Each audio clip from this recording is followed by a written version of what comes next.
Naaalala niyo pa ba ang pagdurusa? Ang masayang alaala? Ang pagtuklas ng katotohanan? Ang pang-aabuso? Ang paghihirap? Ang korupsyon? Ang dahilan ng paglaban? O ulitin ko, naaalala niyo pa ba?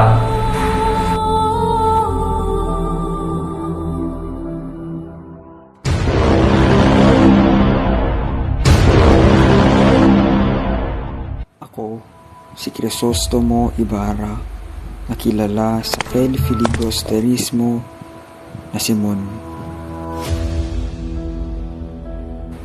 Ako ay napakapangyarihan at napakayamang aalahas. Ako ay ginagalang at Huwag kang lumapit pinangingilagan. kung ayaw mong mamatay. Ginoo, nakita na po tayo. 15 taon na ang nakaraan. Sino ako sa palagay mo? Ikaw ang inaakalang matagal lang patay.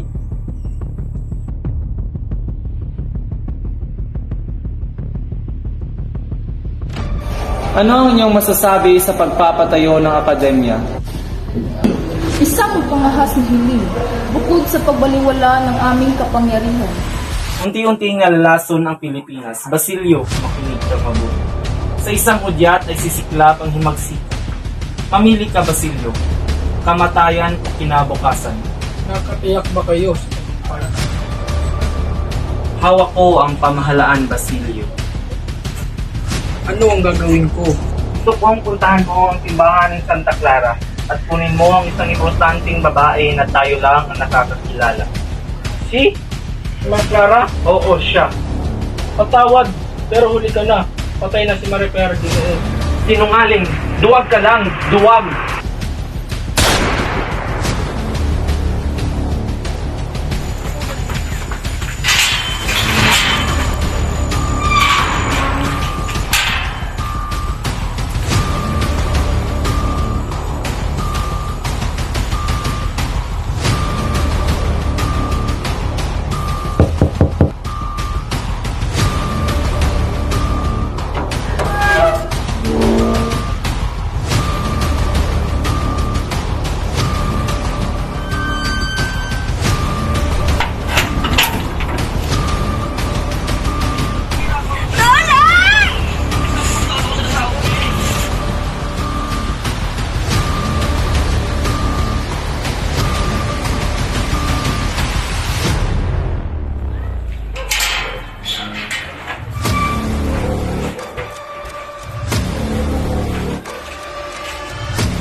Basilio, bakit ka naparito?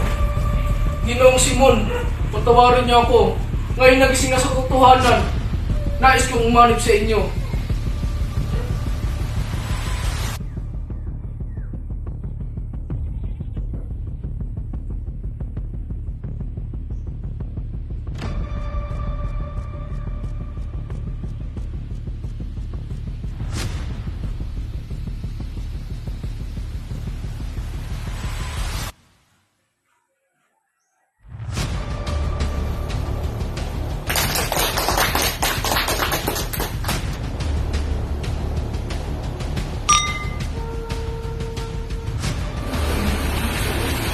Ito ang aking handog sa bagong kasal.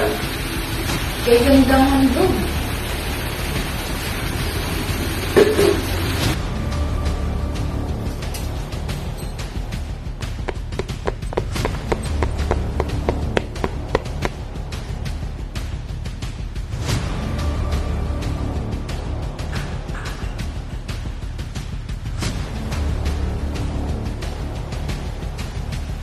Ito na ang pagkakataon.